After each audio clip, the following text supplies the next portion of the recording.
Hello everyone and welcome to Theory Pop, taking a refreshing look at the movies, games and TV shows you love.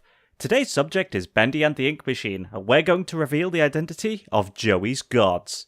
Joey Drew has some very strange habits, from collecting items from each of his employees' personal belongings, to installing a massive ink machine that leaks all over the studio. Some of his actions seem a bit peculiar, but one of the stranger things he does is worship ancient gods. This was something that did not go unnoticed by his employees. In his recorded message in Chapter 1, Wally Franks points out Joey's odd behaviour. At this point, I don't get what Joey's plan is for this company. The animations sure aren't being finished on time anymore, and I certainly don't see why we need this machine. It's noisy, it's messy, and who needs that much ink anyway? Also, get this. Joey had each one of us donate something from our workstation. We put them on these little pedestals in the break room to help appease the gods, Joey says. Keep things going. Some of his behaviour could be put down to stress. Wally points out that the animations aren't being completed on time anymore, so Joey's obsession with appeasing unnamed gods and installing a huge, seemingly pointless ink machine may just be an odd coping mechanism. Or they could be leading to something else entirely. Some theorists have speculated that the god Joey worships is the devil, old Satan himself. But what's interesting is that Wally doesn't mention a single god. He quotes Joey as saying gods, plural. So this got me thinking, what if there is no devil worship or satanic rituals going on? What if we're seeing the worship of a different pantheon of gods entirely? And just who are these gods? I dug around for some clues, and they pointed me to a surprising answer. Joey is worshipping the Muses. I'm sure most of you know who the Muses are, but here's a quick summary. The Muses are the 9 ancient Greek goddesses of inspiration in art, literature and science. Their domain included mathematics, geography, science, art and music. They were invoked by artists for inspiration for their great works, including Homer at the beginning of his epic poem, The Odyssey. Sing to me of the man, Muse, the man of twists and turns, driven time and again off course.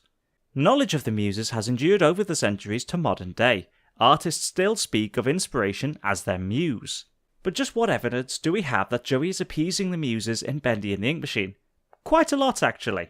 When Henry enters the break room in episode 1, we see 6 pedestals. As Henry collects items, they appear floating above each pedestal. It's a bit strange to see these items just floating several inches above the surface of the columns, so something supernatural is clearly happening here. But what do the pedestals have to do with the Muses? In several depictions of the Muses, they are seen alongside pedestals. This sarcophagus of Julius Longinus, dating from the 3rd century, shows the 9 Muses with short pedestals with items placed upon them. And this ancient Roman sarcophagus, dating from the 2nd century, depicts the 9 Muses alongside multiple short pedestals. I think it's more than a coincidence we have these supernatural pedestals in the studio's break room and the Muses being depicted with their own pedestals in centuries-old art. If we look closely at this sculpture, we can see Thalia, the muse of comedy, is holding a typical comic mask of the style seen during the Hellenistic era. The mask bears a strong resemblance to the cut-out Bendy mask that Sammy Lawrence uses in Chapter 2. The exaggerated features, such as the large eyes and gaping mouth of the sculpture, are striking similarities between the two. The style of the comic mask is definitely one befitting of Bendy. The type of animations from Joey's studio, as we see in the Chapter 3 teaser trailer, are definitely comic in nature. The Muses were not only depicted in sculptures, but also in Greek amphoras. An amphora is a 2-handled pot, with a neck narrower than the body, often decorated with images depicting scenes from myth and legend. There's a certain similarity in the colours used on Greek amphoras and those used in Bendy and the Ink Machine. We also know from the Game Jolt page that Bendy and the Ink Machine has its roots in the far days past of animation.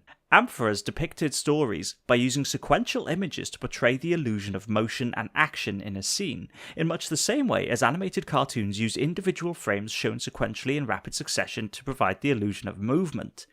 Amphoras were an ancient, early precursor to the animated image. Drawing parallels with ancient Greek art is all well and good, but what about the symbols seen around the workshop? The pentagrams that littered the studio surely have no connection to the Muses. Well, surprisingly enough, they do. The pentagram actually had some significance in ancient Greece, and was used as an identifying symbol by the Pythagoreans, the followers of Pythagoras. Yes, the same Pythagoras that came up with the aptly named Pythagorean theorem about triangles. Anyway, Pythagoras lived between 570 and 495 BC, and was known as an Ionian philosopher and mathematician. Pythagoras and his followers followed the cult of the Muses. Cicero, a Roman politician and orator from the 1st century BC, gives an account of some of Pythagoras' more interesting habits. There is a story that Pythagoras used to sacrifice an ox to the Muses when he made a new discovery in geometry. Pythagoras worshipped the Muses as his inspiration and sacrificed animals to them when he made a major discovery. And this brings us to Sammy Lawrence, another artist in the studio, only his art was his music. While Joey may have tried to appease the gods for inspiration for his animations, Sammy would seek their influence for his musical compositions. Remember, the Muses were the goddesses of all art. Poetry, comedy, music, all fell within the domain. This could explain Sammy's devotion and worship of Bendy. If the Muses gave Bendy physical form, Sammy might see him as a manifestation of their will, and worships him as the representation of inspiration and artistic creation. This would also be the reason Sammy attempts to sacrifice Henry to Bendy. Just as Pythagoras would sacrifice an ox to the Muses for mathematical discoveries, Sammy is making this sacrifice to the Muses. But how would the Muses have brought Bendy and even Boris to life and given them physical form? Would they have that kind of power? And why would they bring forth something so seemingly evil as Bendy? The Muses, above all else, are goddesses. As such, they have immense power, not just to influence the minds of men to create art, but to manipulate the world and anything in it. There is a tale of the Muses using such power in Ovid's Metamorphoses. This was a collection of over 250 myths arranged in 15 books by the Latin poet Ovid in the year 8 AD. Metamorphoses is considered one of the most influential works in Western culture, having inspired later works by Dante Alighieri, Geoffrey Chaucer, and even William Shakespeare. One story from Ovid's work stands out, the myth of King Pyrrhus and his 9 daughters. King Pyrrhus, the king of Macedon, named his 9 daughters after the Muses. He believed his daughters' talents exceeded those of the Muses themselves, and he challenged them to a contest against his daughters. His daughters inevitably lost the competition, and as punishment for his pride, the Muses turned Pyrrhus' daughters into magpies. The Muses, as goddesses, have the power to change the form of living creatures, and they were not always benevolent. The Muses changed Sammy's body into an inky form, and may have been responsible for the creation of Bendy and the Searchers. The 9 Greek Muses are the gods that Joey has been trying to appease. The goddesses of the arts now hold sway over the studio. The manifestation of their will, Bendy, stalks the halls. A symbol of their cult, the Pythagorean pentagram, has been daubed on the walls and floors around the studio. The Muses are imposing their will on the workshop, and Henry has walked smack into the middle of it all. But now I want to know what you think. Who do you think are the gods that Joey has been worshipping? Do you think there are any other hints as to their identities, or is there anything else that might actually support the theory that they are the Muses? Let me know your thoughts in the comments down below. Don't forget to hit the like button if you enjoyed the video, and click subscribe if you'd like to keep up to date with any future theories from Theory Pop. This has been Theory Pop, thanks for watching.